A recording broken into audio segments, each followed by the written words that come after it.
علمی شخصیت ناشر مسلک اعلیٰ حضرت حضرت علامہ مولانا سلیم اشرف صاحب قبلہ دامت برکاتہم القدسیہ اور دیگر علماء اہل سنت، ائمہ مساجد، شاعر اہل سنت جناب غفران رضا قادری صاحب، دیگر احباب اہل سنت، السلام علیکم ورحمۃ اللہ وبرکاتہ۔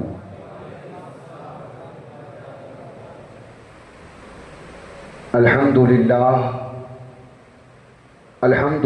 الذی ابدأ الافلاک والارضین والصلاة والسلام علی من کان نبیا وآدم بین الماء والطین وعلی آلہ الطیبین الطاہرین واصحابہ المکرمین المعظمین، اما بعد فأعوذ بالله من الشيطان الرجيم،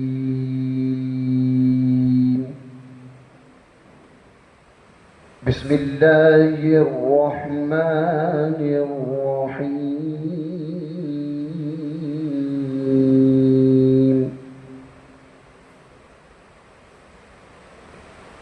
قل إن كنتم تحبون الله فاتبعوني يحببكم الله، آمنت بالله صدق الله مولانا العظيم وصدق رسوله النبي الأمين المتين الكريم، ونحن على ذلك لمن الشاهدين والشاكرين، والحمد لله رب العالمين۔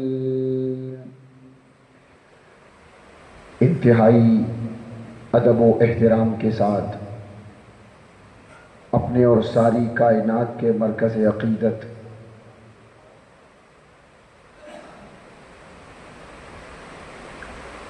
تاجدار انبیاء، عرب کے چاند، عجم کے سورج، اللہ کے حبیب، زخم خوردہ انسانیت کے طبیب، حضور احمد مجتبیٰ سیدنا محمد مصطفیٰ صلی اللہ تعالی علیہ وآلہ وصحبہ وبارک وسلم کی مقدس بارگاہ میں ہدیہ درود و سلام بلند آواز سے پیش فرما لیں۔ اللہم صلی علی سیدنا و مولانا محمد معدن الجود والکرم وعلی آلہ و اصحابہ وبارک وسلم، صلاۃ و سلاما علیک یا رسول اللہ صلی اللہ تعالی علیہ وسلم۔ اللہ رب العزت کا بے پایا فضل و کرم کہ اس نے ہم سب کو اپنے اور اپنے حبیب صلی اللہ علیہ وسلم اور اپنے محبوبان بارگاہ بندوں کے ذکر کی توفیق عطا فرمائی۔ اللہ رب العزت اس مبارک اجلاس کو قبول فرمائے اور اس مبارک محفل کو ہم سب کے لیے دنیا آخرت میں صلاح و فلاح کا ذریعہ بنائے۔ ماشاءاللہ بہت اچھے موڑ پر محفل پہنچ چکی ہے۔ ایک بہترین گفتگو بھی آپ نے سماعت فرما لی۔ حضرت علامہ مولانا مفتی غلام صمدانی صاحب قبلہ اور ہمارے شاعر اہل سنت سبحان اللہ عندلیب گلشن مدینہ جناب غفران رضا قادری حق ادا کر دیا، سبحان اللہ۔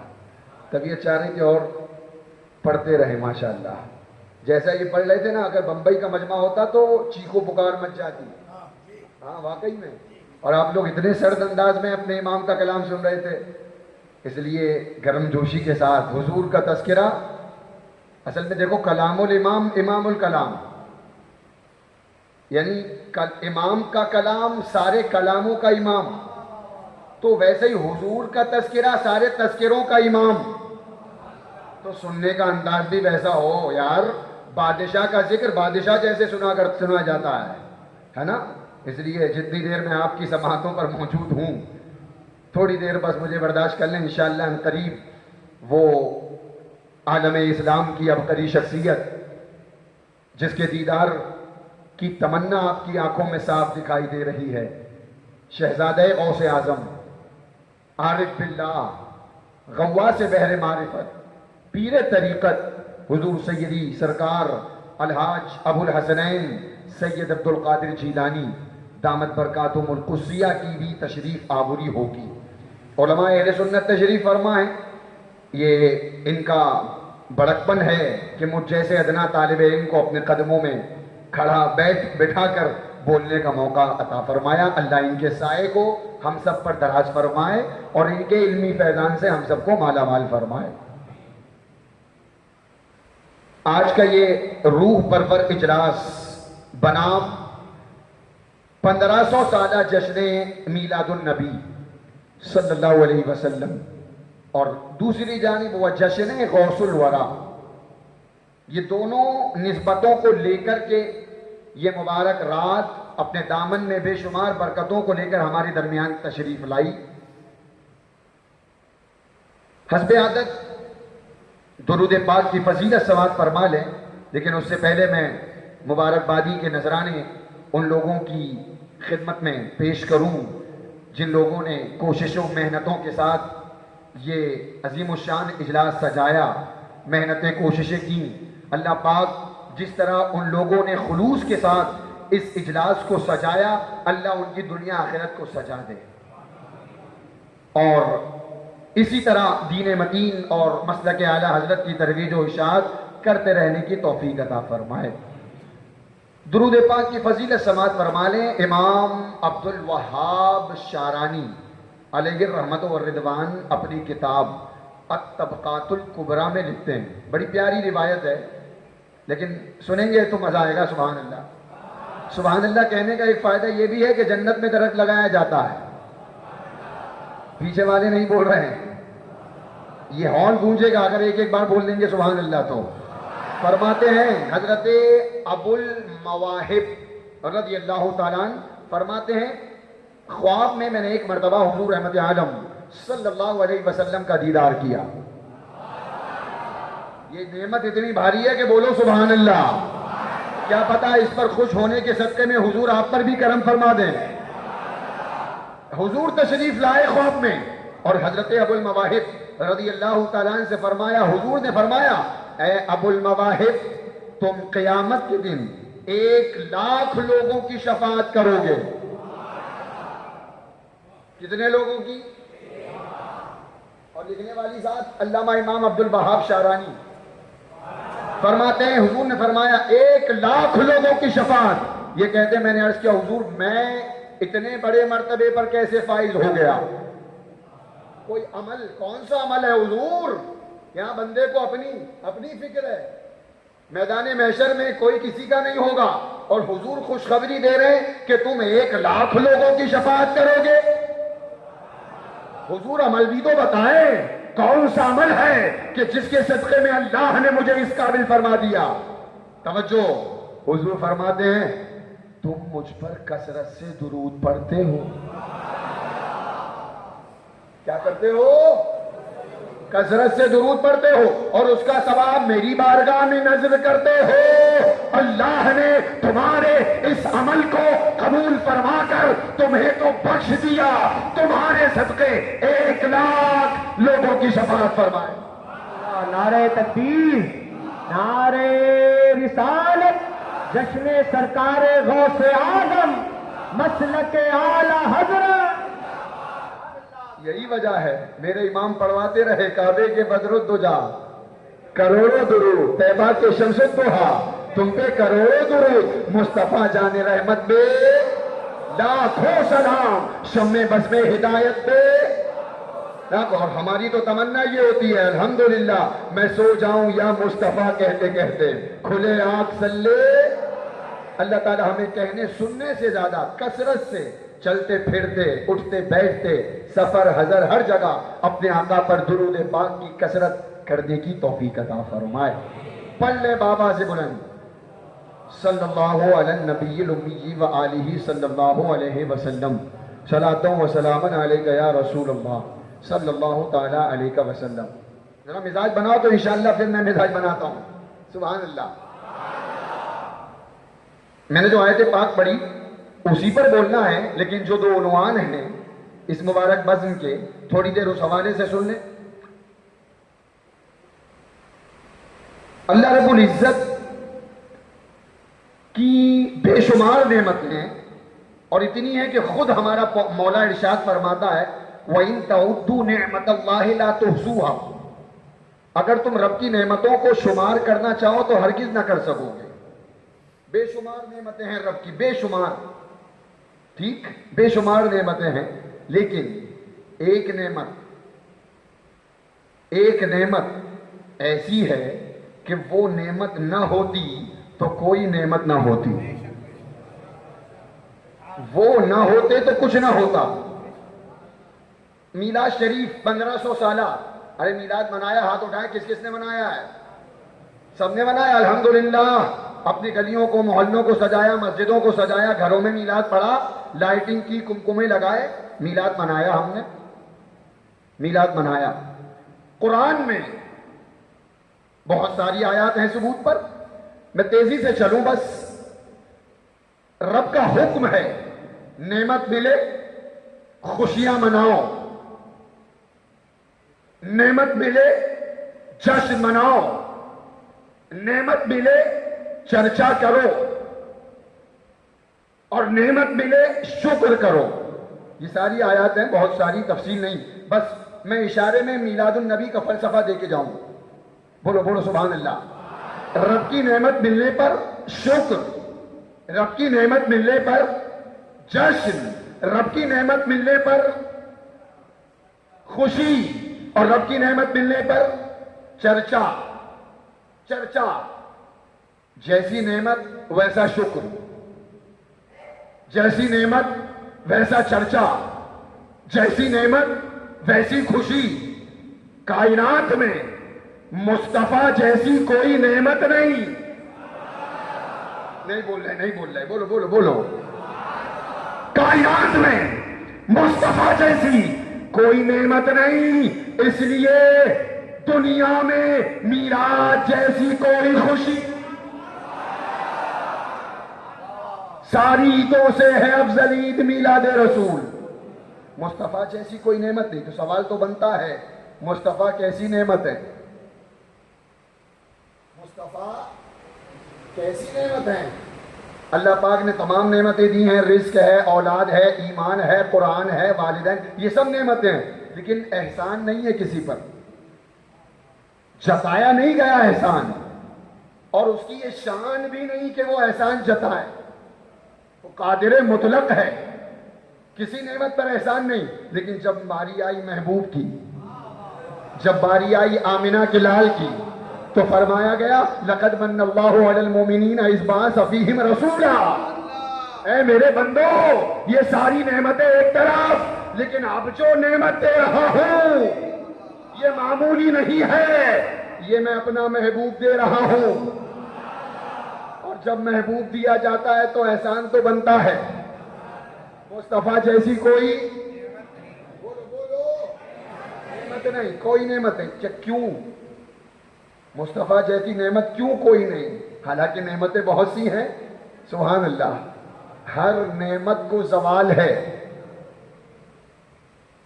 جملوں کی قدر کریں، ہر نعمت کو زوال ہے۔ رزق نعمت ہے، زوال ہے، اولاد نعمت ہے، زوال ہے، صحت نعمت ہے، زوال ہے، ہر نعمت کو زوال ہے، لیکن مصطفیٰ ایسی نعمت ہے، ہر لمحہ کمال ہے، اور رب فرماتا ہے وَلَلْآخِرَةُ خَيْرٌ لَكَ مِنَ الْأُولَىٰ، محبوب تمہاری ہر آنے والی گھڑی پچھلی گھڑی سے بہتر ہے، سبحان اللہ۔ اور ایک جملہ اور دوں، ہر نعمت کا نعم البدل ہے، ہر نعمت کا نعم البدل، ارے مطلب اس کا بدلہ، ارے اولاد ہے، جائے گی، دوبارہ ملے گی، مل جائے گی، صحت نعمت ہے، نعم البدل ہے، رزق نعمت ہے، نعم البدل ہے، گھر نعمت ہے، نعم البدل ہے، لیکن مصطفیٰ ایسی نعمت ہے کہ جس کا کوئی نعم البدل ہے ہی نہیں۔ بلکہ اگر یوں کہہ لو کہ مصطفیٰ جیسا کوئی آیا ہی نہیں، اس لیے کہ رب نے مصطفیٰ جیسا کوئی دوسرا، اس لیے ہم کہتے ہیں۔ ڈاکٹر اقبال کا شعر سن لو۔ ابھی ہمارے نقیب اجلاس بڑا اچھا تقابل کرا رہے تھے، اور شعراء کی شاعری اور میرے امام کی شاعری، ذرا میں بھی اسی نہج پہ سن لو۔ ڈاکٹر اقبال لکھتے ہیں، ہو نہ یہ پھول، ہو نہ یہ پھول تو کلیوں کا بلبل کا ترنم بھی نہ ہو، چمن دہر میں کلیوں کا تبسم بھی نہ ہو نہ یہ ساقی تو پھر میں بھی نہ ہو، خم بھی نہ ہو، بس میں توحید بھی دنیا میں نہ ہو، تم بھی نہ ہو، خیمہ افلاک کا استادہ اسی نام سے ہے، بس میں ہستی تپش آمادہ اسی نام سے ہے۔ ابھی نہیں پہنچا، پھر میں اور پہنچاتا ہوں۔ یہ تھے اقبال، میرے امام اب فرماتے ہیں، امام فرماتے ہیں، ارے اقبال صاحب آپ یہ خم، یہ بزم توحید، یہ بزم ہستی، یہ کیا کر رہے ہو؟ یوں کہ کیوں نہیں کہہ دیتے وہ جو نہ تھے، یہ ہے رضا۔ اور یوں کہہ لو، شاعری میں ڈاکٹر اقبال کے باپ کو احمد رضا کہتے ہیں۔ وہ جو نہ تھے تو کچھ نہ تھا، وہ جو نہ ہو تو کچھ نہ ہو، جان ہے وہ جہان کی اور جان ہے تو جہان۔ نعرے تکبیر، ہاتھوں کو اٹھا کر جواب دے، نعرے رسالت، نعرے رسالت، نعرے رسالت، عشق محبت، عشق محبت، مسلک اعلی حضرت فیضان سرکار تاج الشریعہ، فیضان حضور قائد ملت احمد عبد القادر جیلانی میاں سرکار۔ سبحان اللہ، بات سمجھ میں آ رہی ہے؟ اسی لیے ہم ڈنکے کی چوٹ پر کہتے ہیں، روکتے روکتے رک جائیں گی تیری سانسیں۔ جو روکتے ہیں نا، جن کو 12ویں کے مہینے میں لڑکیوں کی شادی آ جاتی ہے، یہ کر دو تو وہ کر دو تو یہ کر دو، ابھی کیوں نہیں یاد آ رہی؟ اور مہینے میں پتہ چلا دال میں کالا ہے۔ ہاں، اس لیے ہم کہتے ہیں، روکتے روکتے رک جائیں گی تیری سانسیں۔ ابے میرے سرکار کا میلاد نہیں رک سکتا، تو پھر آؤ پڑھو بریلی کی تاجدار کی زبان میں، کب تک نہیں رک سکتا؟ حشر تک، حشر تک ڈالیں گے ہم پیدائش مولا کی دھوم، مثل فارس نشت کے قلعے گرانے جائیں گے، اور خاک ہو جائیں ابو جل کر مگر ہم تو رضا، دم میں جب تک دم ہے ذکر ان کا سناتے جائیں۔ نعرے تکبیر، نعرے رسالت، سرکار کی آمد، جشن میلاد النبی۔ سبحان اللہ۔ 12ویں کے بعد 11ویں، شیخ شہاب الدین سہروردی علیہ رحمت و رضوان نے لکھا ہے کہ ہر ولی صاحب تعلق، صاحب نسبت اور صاحب قدم ہوتا ہے۔ ہر ولی، یہی وجہ ہے، کسی کو ولایت ابراہیمی سے حصہ ملا، کسی کو ولایت موسوی کا رنگ چڑھا، اور کسی کو ولایت عیسوی نصیب ہوئی۔ ہر ولی صاحب قدم، لیکن فرماتے ہیں شیخ عبد القادر جیلانی، یہ 12ویں اور 11ویں کا تعلق دیکھو، فرماتے ہیں میرے آقا غوث اعظم کہ ہر ولی کو کسی نہ کسی نبی کا قدم ملا ہے، لیکن عبد القادر اپنے نبی کے زیر قدم ہے، اور جہاں نانا جان قدم مبارک رکھ کر اٹھاتے ہیں، عبد القادر ٹھیک وہیں قدم رکھتا ہے۔ وہ ہیں ہمارے آقا شہنشاہ بغداد، اسی لیے اور خود فرماتے ہیں، انا نائب رسول اللہ ووارثہ فی الارض، میں زمین میں رسول اللہ کا نائب ہوں اور اپنے آقا کا وارث ہوں۔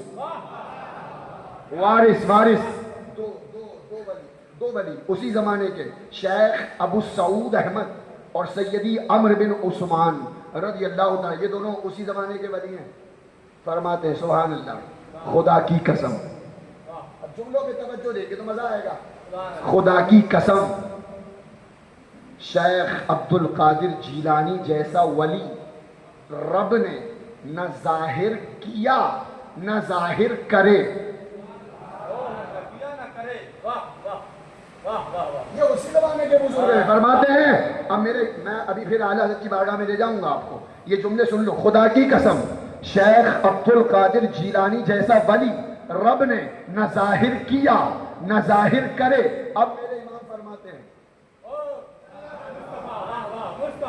یہ تو ہے، اس سے پہلے خدا کی قسم بقسم، خدا کی قسم کھائی تھی نا ان دونوں نے کہ ایسا ولی ظاہر نہیں ہوا اور نہ ہو۔ میرے امام فرماتے ہیں بقسم کہتے ہیں شاہان شریفین و حریم، بقسم کہتے ہیں شاہان شریفین و حریم کہ ولی ہے نہ ولی ہو کوئی ہم تک۔ زندہ باد، نعرہ تکبیر، نعرہ رسالت، مراتب غوث اعظم، فضائل غوث اعظم، عظمت غوث اعظم۔ نہ ولی ہو نہ ولی ہے کوئی ہمتا تیرا، اب بلو تو حسینی۔ یہ منظر میں نے دیکھا نا، بڑا ایسا سکون ملا خدا کی قسم۔ یہ نام دیکھیں آپ، پنجتن پاک کے پیارے نام، سبحان اللہ، اسی گلشن کا ایک پھول آنے والا ہے، اور کیسا شاداب اور چمکتا دمکتا پھول ہے، آپ دیکھیں سبحان اللہ سبحان اللہ۔ تو اچھا یہ انہی کا بھی نسب ہے، یہ باپو کا بھی نسب ہے، اس لیے کہ باپو اولاد غوث اعظم ہے، اور غوث اعظم کا نسب امام فرماتے ہیں تو حسینی حسنی کیوں نہ محی الدین ہو، اے خضر مجمع بحرین ہے دریا تیرا۔ جو علی قبل تھے یا بعد ہوئے یا ہوں گے، آپ جس راجا کے ہندوستان میں بیٹھے ہیں، اس راجا نے بھی گردن جھکائی تھی، جھکایا تھا سر اور کہا تھا حضور آپ کا قدم صرف گردن پر نہیں بلکہ ہمارے سر اور آنکھوں پر بھی ہے۔ جو ولی قبل تھے یا بعد ہوئے یا ہوں گے، سب ادب رکھتے ہیں دل میں میرے آقا۔ میرے امام کی شاعری حسبان اللہ فرماتے ہیں تو اپنے وقت کا صدیق اکبر، غنی و حیدر و عادل ہے یا غوث۔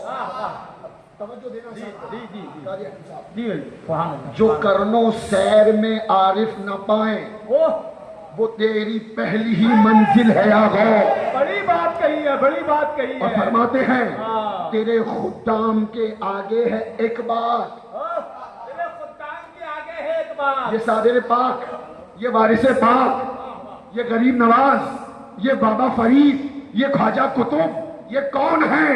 فرماتے ہیں تیرے خدام کے آگے ہے ایک بات جو اور اقتاب کو مشکل ہے آغاز۔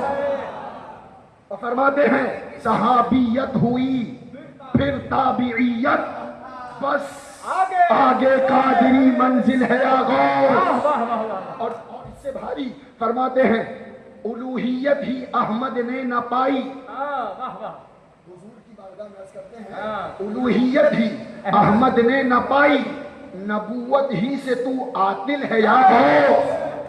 لیکن اس کے بعد فرماتے ہیں سبحان اللہ سبحان اللہ، الوہیت نبوت کے سوا تو، واہ واہ واہ، الوہیت یعنی اللہ کا مرتبہ اور نبوت نبی کا مرتبہ کے سوا تو تمام افضال کا قابل ہے یا غوث۔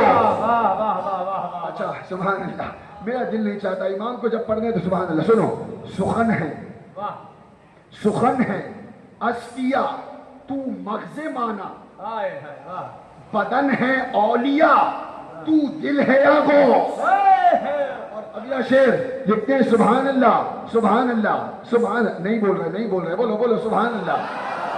سخن ہے اصفیاء تو مغز مانا بدن ہے اولیاء تو دل ہے یا غوث. اگر وہ جسم عرفاں ہیں جملہ اولیاء اگر وہ جسم عرفاں ہے تو آنکھ. اگر وہ جسم عرفاں ہے تو آنکھ. اگر وہ آنکھ ہے تو دل ہے یا غوث. سبحان اللہ. اور پھر مچلتے ہیں رضا کے سامنے کی تاب کس میں. اللہ اللہ اللہ اس لیے آپ کو کہا جاتا ہے مسلک اعلی حضرت پہ قائم ہو جاؤ. ہاں اس لیے کہ آواز اٹھ رہی تھی نبی کو پیٹ کے پیچھے کا علم نہیں معاذ اللہ تو کس نے ہمیں یہ کہہ کر سہارا دیا تھا اور کوئی غیب کیا تم سے نہا ہو بھلا جب نہ خدا ہی چھپا تم پہ کروڑوں درود. آواز اٹھ رہی تھی نبی مر کر مٹی میں مل گئے کس نے ہمیں سہارا دیا تھا. تو زندہ ہے واللہ تو زندہ ہے واللہ. میرے چشم عالم سے چھپ جانے والے کسی بدبخت نے کہا تھا محمد یا علی جس کا نام ہے وہ کسی چیز کا مالک و مختار نہیں. پھر کس نے ہمیں سہارا دیا تھا لا برب العرش جس کو جو ملا ان سے ملا. بڑھتی ہے کونین میں نعمت رسول اللہ کی. کہیں سے آواز اٹھی تھی نبی بڑے بھائی کی طرح ہوتے ہیں معاذ اللہ تو کس نے ہمیں یہ کہہ کر سہارا دیا تھا سب سے اولا والا ہمارا نبی سب سے والا والا ہمارا نبی اپنے مولا کا پیارا ہمارا نبی دونوں عالم کا دولہا ہمارا نبی اور ملک کونین میں انبیاء تاجدار تاجداروں کا آقا ہمارا. اس لیے فرماتے مچل کے رضا کے سامنے کتاب کس میں فلک وارث پہ تیرا ذل ہے یا غوث. اور رضا کا خاتمہ بالخیر ہوگا تیری رحمت اگر شامل ہے یا غوث. سرکار بغداد کا تذکرہ چلتا ہے تو پھر دل نہیں چاہتا ہٹنے کو. واہ واہ واہ واہ ہاں خدا کی قسم یہ روحانیت ہے غوث پاک کا کرم ہے. فرماتے ہیں نا میری بغیر اجازت کو میرا نام نہیں لے سکتا تو اتنا بڑا اجلاس کیسے سجایا جا سکتا. اور پھر کرم دیکھیں نا غوث پاک کی محفل اور اپنی اولاد کو بھیج دیا اپنے شہزادے کو بھیجا ہے سبحان اللہ نیابت کے لیے. ہاں تو سرکار بغداد کی یہ شان آپ نے ابھی مجھ سے پہلے مفتی غلام سمدانی صاحب کے ابلا سے سنا ہے نا. تقریباً 25 سال عراق کے جنگلوں میں گزارے مجاہدہ کیا. خلق انہیں نہیں جانتی اور یہ خلق کو نہیں جانتے سب سے لا تعلق. اور پھر شان 15 سال روزانہ عشاء کے بعد فجر تک قرآن پاک کی تلاوت 40 سال تک عشاء کے وضو سے فجر. ایسا عابد و زاہد متقی پرہیزگار عظیم مجاہدے والا لیکن خوف خدا کا یہ عالم تھا. میں سمجھ رہا ہوں کہ تقریر کا سما تو تبھی جب باپو آئیں گے تبھی بنے گا ورنہ یہ سلسلہ لگا رہے گا. خیر کوئی بات نہیں پروانے ہیں شمع آنے والی ہے نثار تو ہونا ہی ہے. جی ٹھیک ہے توجہ یہاں دے تھوڑی دیر بس باپو آئیں گے انشاءاللہ ختم کر دوں گا میرا وقت ہو چکا ہے. عبادت و ریاضت کا یہ عالم مجاہدہ اتنا بلند اس کے باوجود خوف خدا. شیخ سعدی لکھتے ہیں علیہ رحمت و رضوان کعبۃ اللہ کی دیوار کو پکڑ کر ایک شخص رو رہا ہے اور روتے روتے کیا کہہ رہا ہے مولا اگر میرے اعمال تیری بارگاہ میں قابل قبول نہیں ہیں تو مولا مجھے قیامت کے دن اندھا اٹھانا. کیسا اٹھانا اندھا. حالانکہ یہ ساری باتیں ہیں آپ سن رہے ہیں عبادتوں کا کوئی ٹھکانہ نہیں تہجد گزار اس کے باوجود مولا مجھے اندھا اٹھانا. لوگوں نے عرض کیا حضور کیوں؟ فرمایا تاکہ اللہ کی بارگاہ میں رسوائی نہ ہو. میرے اعمال اگر قبول نہیں ہے تو رسوائی نہ ہو ذلت سے بچ جاؤں. خدا کی قسم علماء فرماتے ہیں یہ رونے والا یہ گرانے والا کوئی اور نہیں سرکار غوث اعظم تھے. یہ شان دیکھو دوسری شان ایک تو یہ عبادت، ریاضت، علم، تفسیر، فقہ، اصول، اور دوسری جانب خدا کا خوف، رب کی بارگاہ۔ ایک مرتبہ فرماتے ہیں، سنو سنو، ہم اور شما کو کتنا ڈرنے کی ضرورت ہے؟ جب سرکار غوث اعظم اتنا ڈرتے تھے تو ہمیں کتنا ڈرنے کی ضرورت ہے؟ ذرا یہ سوچیں۔ فرماتے ہیں لوگ کہہ رہے ہیں کل عید ہے، کل عید ہے، کل عید ہے۔ غوث اعظم فرماتے ہیں عبد القادر کے نزدیک تو عید کا دن وہ ہے کہ جس دن ایمان پر خاتمہ ہو جائے۔ یہ عالم تھا خوف خدا کا۔ آج ایک ہم ہیں، کیا لائٹنگ کرنے سے، مسجدیں گھر سجانے سے میلاد کا حق ادا ہو گیا؟ بولے، یا 11ویں شریف ہم نے نیازیں اور دیگیں پکائیں، خوب شاندار طریقے سے لنگر کا اہتمام کیا، کیا ہم نے حق ادا کر دیا؟ کیا میلاد مصطفیٰ کا یہی تقاضا تھا کہ صرف جلوس نکالیں، صرف گلیوں کو سجائیں، گھروں کو سجائیں؟ ارے میلاد مصطفیٰ کا تقاضا تو یہ تھا کہ مسجد بھی سجاتے، گلی بھی سجاتے، اپنے دل کو بھی سجاتے، اپنے چہرے کو بھی سجاتے۔ ہم نے یہ میلاد پہ توجہ نہ دی اور ہم نے صرف یہی میلاد منایا۔ یہ میلاد منانے کی ضرورت ہے، اس لیے کہ غوث اعظم کا کرم یقیناً برستا ہے اور برسے گا، لیکن اس پر زیادہ ہوگا جو ان کے مشن پر چلے گا۔ بڑے ہو کے استقبال کریں شہزادے حضور غوث الاعظم زندہ باد زندہ باد۔ واہ سبحان اللہ۔ چہرہ دیکھیں اور پھر شعر پڑھیں، کیا بات رضا، آئے ہے کیا بات رضا۔ پیچھے دیکھیں پنجتن پاک کے نام اور اس پھول کو دیکھیں، واہ کیا بات رضا، اس چمنستان کرم کی واہ واہ زہرا ہے کلی جس میں حسین اور حسن پھول، سبحان اللہ۔ اور پھر تیری نسل پاک میں ہے واہ واہ بچہ بچہ نور کا، تو ہے عین نور، تیرا سب گھرانہ نور کا۔ گھرانہ نور کا۔ اللہ رب العزت حضرت کے سائے کو ہم سب غرباء اہل سنت پر تادیر قائم و دائم رکھے، آمین آمین۔ اور ان کے ماتحت، ان کے قدموں میں رہ کر، ان کی صدارت میں خوب مسلک اعلیٰ حضرت کی دھومیں مچانے کی توفیق عطا فرمائے۔ آمین۔ وقت تو تقریباً ہو چکا ہے، لیکن ضروری کچھ پیغامات تھے وہ میں پہنچاتا چلوں۔ ہم یہی سن رہے تھے سرکار بغداد رضی اللہ تعالیٰ عنہ کی حیات طیبہ، ایک رخ، ایک جانب آپ نے دیکھا کتنا عظیم الشان ہے، قدم سارے ولیوں کی گردن پر، بولو سبحان اللہ۔ قرآن کی تلاوت، روزانہ روزانہ پورا پورا قرآن ختم ہو رہا ہے، ہاں، اور نمازوں کی پابندی، عشاء کے وضو سے فجر، اور علم و فضل کا کوہ ہمانہ، اس کے باوجود دوسری طرف خوف خدا کا یہ عالم، حرام سے اس قدر نفرت۔ خلیفہ مستنجد باللہ، آپ کے دور کا خلیفہ، پتہ ہے اشرفیوں کا ڈھیر لایا، اشرفیوں کا ڈھیر حضور غوث اعظم کی بارگاہ میں۔ دیکھیں آپ، حرام کمانا، رشوت، سٹا، جھوٹ بول کر، دھوکہ دڑی دے کر، اور پھر غوث اعظم کی دیگیں، اللہ اکبر، پھر غوث اعظم کی نیازیں، اللہ اکبر۔ حرام آ رہا ہے، کھا رہے ہیں، کوئی پرواہ ہی نہیں ہے، اور پھر یہ ہے کہ صاحب ہم قادری ہیں۔ یہ دیکھیں، آیا لے کر حضور قبول فرما لیں۔ سرکار بغداد رضی اللہ تعالیٰ عنہ نے انکار فرمایا، نہیں، واپس اصرار کیا، حضور قبول، حضور قبول۔ اشرفیوں کو لیا ہاتھوں میں اور نچوڑا، ان اشرفیوں سے خون ٹپک رہا تھا۔ اللہ اکبر، اللہ اکبر۔ کیا ٹپک رہا تھا؟ خون۔ اور فرمایا اگر ہمیں تیری نسبت کا لحاظ نہ ہوتا تو یہ خون تیرے محل تک بہا دیتے۔ اللہ اس اکبر۔ قدر حرام سے نفرت ہے۔ ہمارا معاشرہ معاذ اللہ ستے میں مزہ آتا ہے، جوا کھیل رہے ہیں مزہ آتا ہے۔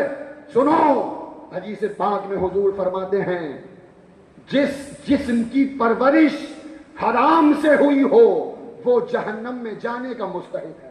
اللہ چھوڑ دو حرام، چاہے جس طرح سے حرام جا رہا ہو باز آ جاؤ۔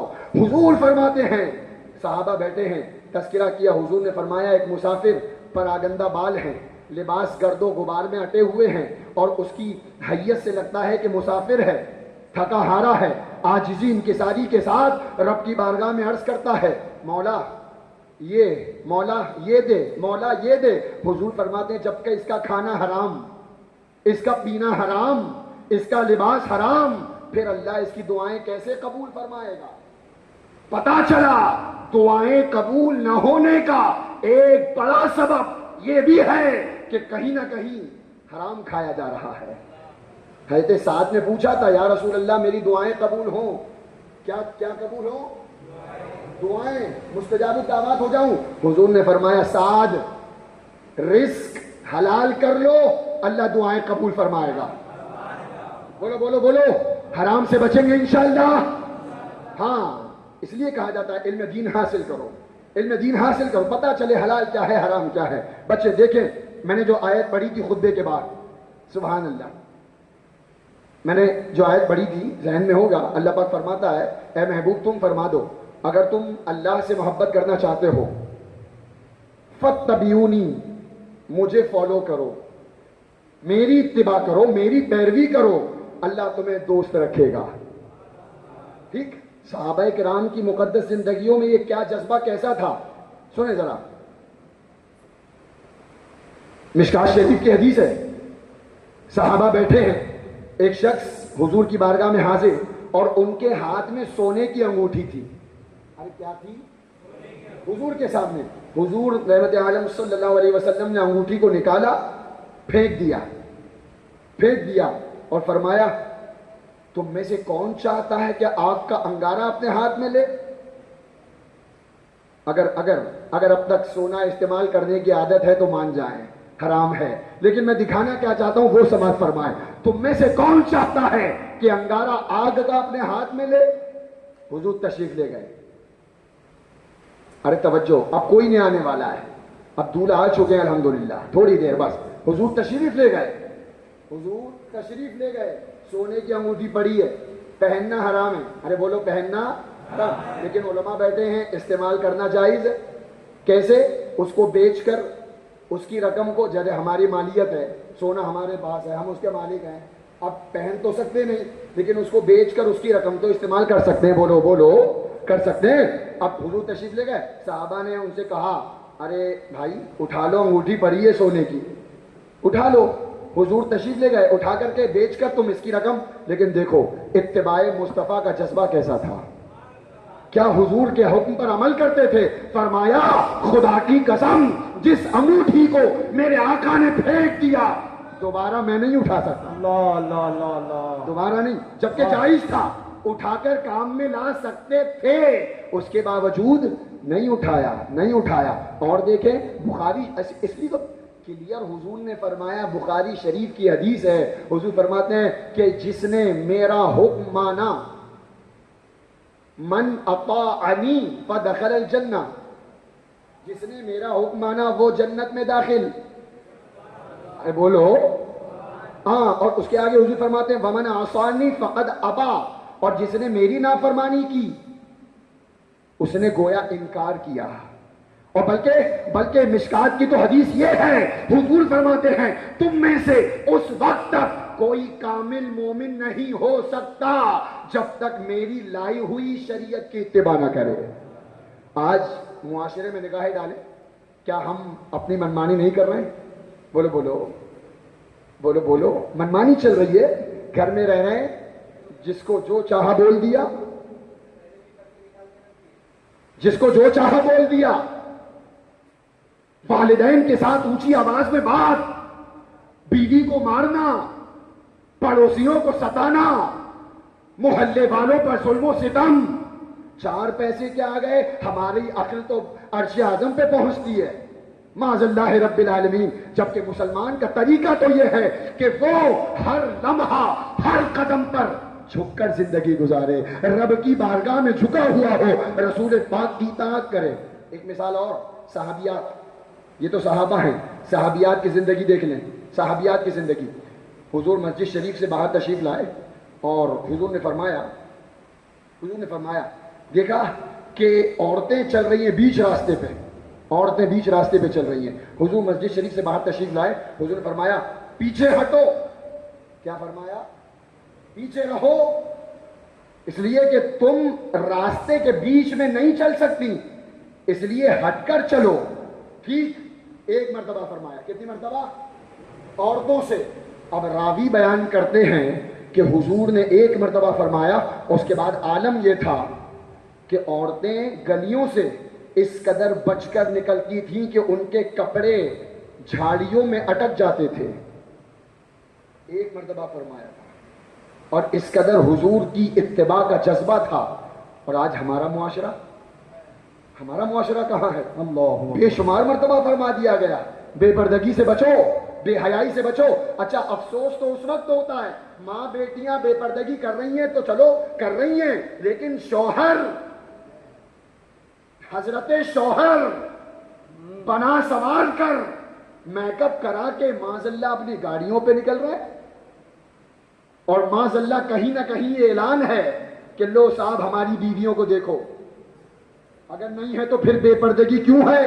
اس لیے حدیث پاک کا مفہوم ہے, حضور فرماتے ہیں اللہ پاک 3 لوگوں کو جنت میں کبھی داخل نہ فرمائے گا, کبھی نہیں. 3 لوگ کون کون؟ سن لو. ایک وہ عورت جو مردانی وضع اختیار کرے, ٹی شرٹ جینس مردانی وضع. اس لیے ابھی سے اپنے بچیوں کو سنبھالو, شروع ہی سے خاتون جنت کی حیات طیبہ ان کی زندگی میں شامل کرو. ہاں, ایک وہ عورت. دوسرا حضور فرماتے ہیں عادی شرابی. اور تیسرا دیوس. کون دیوس کون ہے؟ علامہ علاء الدین حسکفی علیہ رحمت و رضوان نے فرمایا, رد المطار میں ہے, فرماتے ہیں دیوس وہ ہے جو قدرت کے باوجود اپنی گھر کی عورتوں کو بے پردگی سے نہ روکے. بے حیائی اپنے محارم کو, ماں بہن بیٹی بیوی بے پردہ نکل رہی ہے, ہم روک سکتے ہیں, نہیں روکتے. حضور فرماتے ہیں ایسا شخص دیوس ہے اور دیوس کو اللہ جہنم میں داخل فرمائے گا. اس لیے ہوش کے ناخن لیں. 12ویں 11ویں مناتے ہوئے تقریباً آدھی زندگی گزر چکی ہے. ذرا دیکھیں آپ اپنی زندگی میں انقلاب آیا کہ نہیں آیا, کہ صرف جھنڈے اٹھانے تک محدود رہ گئے ہیں. اس کو کون سجائے گا؟ ارے اس میں میلاد پڑھو, اس کا میلاد نکالو, بغض و حسد کو نکالو, کینے کو. آ جاؤ رب کی بارگاہ میں اور پھر حرام سے بچ کر حلال اختیار کر کے رب کی بارگاہ میں حاضر و سچی توبہ. غوث اعظم سرکار فرماتے ہیں توبہ کرنا کمال نہیں ہے.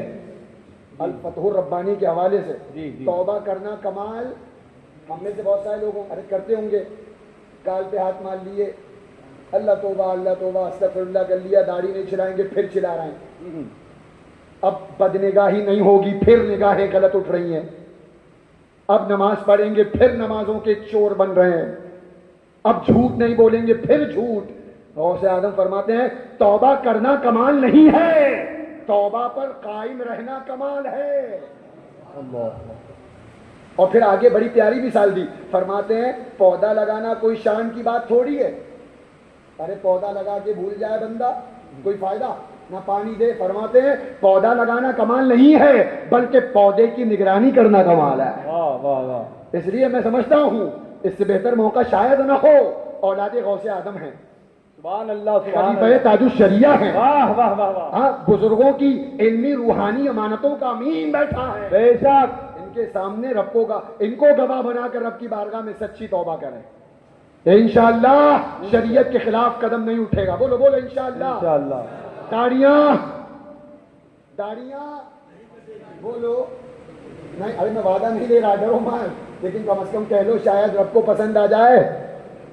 ہاں داڑیاں نہیں چھلائیں گے, حرام نہیں کھائیں گے, حلال اختیار کریں گے, گناہوں سے دور رہیں گے. اور جب اس طرح زندگی گزرے گی تو غوث اعظم کا فیضان بھرپور جاری ہوگا. لہذا اپنے گھروں میں اسلامی ماحول قائم کریں. اور ایک آخری بات, علم دین حاصل کریں. یہ کہا جاتا ہے نا, ابھی مفتی غلام صمدانی صاحب نے بھی فرمایا, لا علمی کی بنیاد پر کیا ہوتا ہے, مطلب اتنا وہ ہو چکا ہے کہ دین سے لاپرواہ ہمارا نوجوان ہو چکا ہے, اسے یہی نہیں پتا کہ قبلہ ہے کہاں. جہاں چاہا منہ اٹھایا تھوک دیا.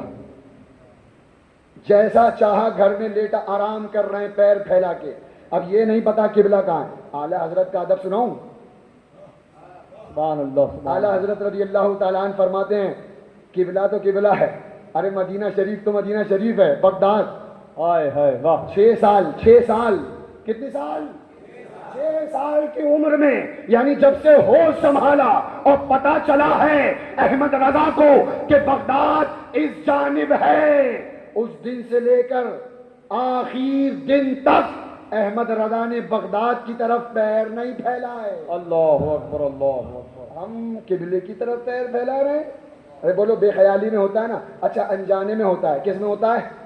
انجانے کے 2 مطلب ہیں، انجانے کے بھی 2 مطلب ہیں. جی. علماء فرماتے ہیں انجانے کا ایک تو یہ مطلب ہے کہ آپ کو مسئلہ ہی پتہ نہیں کہ پیر نہیں پھیلانا چاہیے، اور ایک تو یہ مطلب ہے کہ آپ کو پتہ تھا لیکن بے خیالی میں پیر پھیل گئے. یہ دونوں صورتیں الگ ہو گئیں. علماء فرماتے ہیں اگر آپ کو مسئلہ پتہ تھا لیکن بے خیالی میں پیر پھیلا لیے تو یہ اس میں حرج نہیں ہے. بے خیالی میں کوئی عذر بھی نہیں تھا. لیکن اگر آپ یہ کہیں صاحب ہم کو مسئلہ ہی نہیں پتا، تو کمانا ہم جانتے ہیں، کہاں سے بزنس کیسے چلے گا ہم جانتے ہیں، کیا کرنا ہے کیا نہیں کرنا سب ہم. اور دین کی سمجھ کب رکھیں گے ہم؟ کون سا دن آئے گا بولو؟ فرشتے اتریں گے؟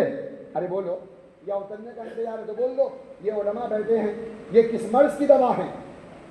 ہر مرض کی دوا ہے.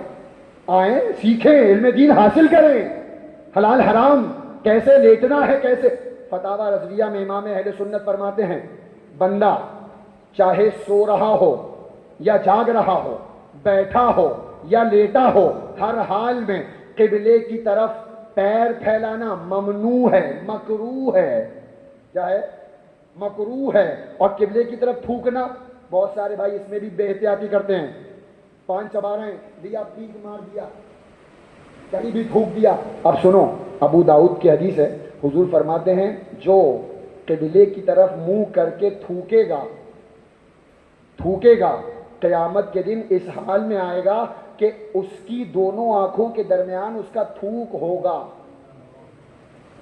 اس لیے سنبھالنے کی ضرورت ہے. یہ چھوٹی چھوٹی باتیں جب اتنی پکڑ ہے اس پہ تو نمازوں کو چھوڑنے کا وبال کیا ہوگا ہے. اس لیے فرمایا گیا نہ قبلے کی طرف پیر کرنا ہے اور نہ قبلے کی طرف تھوکنا ہے. اور ایک مسئلہ لا علمی کی بنیاد پر، بلکہ صدر الشریعہ علیہ رحمت و رضوان بہار شریعت میں لکھتے ہیں، فرمایا جب انتقال کا وقت قریب آ جائے، انتقال کا وقت قریب، آپ دیکھ رہے ہیں نشانیاں ظاہر ہوں، علامات دیکھنے لگے کہ اب بھائی بندہ مرنے والا ہے، تو فرمایا گیا پہلی صورت تو یہ ہے، سنت طریقہ یہ ہے کہ وہ اس کو داہنی کروٹ پر لٹا دو. ارے کس پر؟ داہنی کروٹ پر لٹاؤ تاکہ اس کا چہرہ کہاں ہو جائے؟ قبلے کی طرف. اور فرماتے ہیں اگر یہ نہ ہو سکے تو فرماتے ہیں یہ بھی جائز ہے کہ اس کے پیروں کو قبلے کی طرف کر دو. ارے کہاں کر دو؟ لیکن قبلے کی طرف کر کے احتیاط کیا کرو؟ فرماتے ہیں اس کا سرہانہ تھوڑا سا اونچا کر دو. ارے جس پلنگ پہ چارپائی پہ لیٹا ہے اس کے نیچے پتھر لگا دو. یہ نہیں کہ زبردستی ٹیڑھا میڑا کر کے گھما کے ہڈی توڑ دو معاذ اللہ. بلکہ صدر الشریعہ علیہ رحمہ آگے لکھتے ہیں کہ اگر یہ نہ ہو سکے، قبلے کی طرف جیسے نہیں ہو رہا ہے منہ، نہ داہنی کروٹ پہ ہو رہا ہے، نہ سیدھے پیر کر رہے ہیں اس وقت، فرماتے ہیں جیسا ہے اسی حالت پہ چھوڑ دے. سمجھ رہے ہیں مسئلہ؟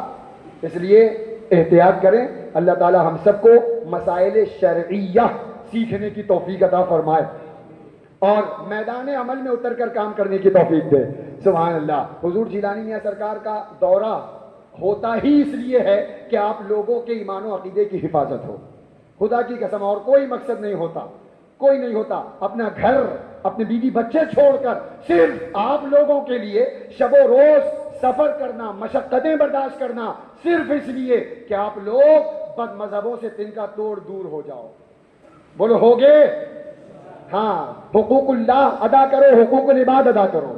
اور آپ ایسے بن کے دکھاؤ کہ حضور جیلانی میاں سرکار تک خبر ان علماء کی پہنچے کہ الحمدللہ ہمارے محلے میں نمازیوں کا مجمع بڑھ گیا، نوجوانوں نے داڑیاں رکھ لی ہیں، حرام سے دور ہو گئے ہیں. اللہ ہم سب کو عمل کی توفیق عطا فرمائے. لہذا پیر و مرشد کا درس یاد کر لیں, مسلک اعلیٰ حضرت پہ قائم رہو. سبحان اللہ. ارے لگ رہا ہے سو گئے. ارے ابھی تو شروعات ہوئی ہے, باپو تشریف لائیں. مسلک اعلیٰ حضرت پہ قائم رہو. زندگی دی گئی ہے اسی کے لیے, اور مسلک اعلیٰ حضرت سلامت رہے. ایک پہچان دین نبی. اچھا یہ پورا کا ایک شعر میں پورے کا خلاصہ کر لو. انہیں جانا. ارے بولو بولو. یہی ہماری زندگی کا مین مقصد. میرے امام نے ایک شعر میں پوری زندگی کو نچوڑ دیا ہے, پوری زندگی کا عکس اور لبے لباب پیش کر دیا. انہیں جانا نہیں, اب بول لو پیچھے والے. انہیں جانا, انہیں جانا, انہیں مانا, نہ رکھا غیر سے کام. للہ الحمد میں دنیا سے مسلمان گیا. اللہ رب العزت کی بارگاہ میں دعا ہے کہ جس طرح ہم نے جوش و خروش کے ساتھ 12ویں 11ویں منائی, اسی طرح جوش و خروش کے ساتھ سرکار غوث پاک کی تعلیمات پر عمل کرنے کی توفیق عطا فرمائے, ان کے مشن کو آگے بڑھانے کی توفیق عطا فرمائے. وآخر دعوانا ان الحمدللہ رب العالمین. السلام علیکم ورحمۃ اللہ وبرکاتہ.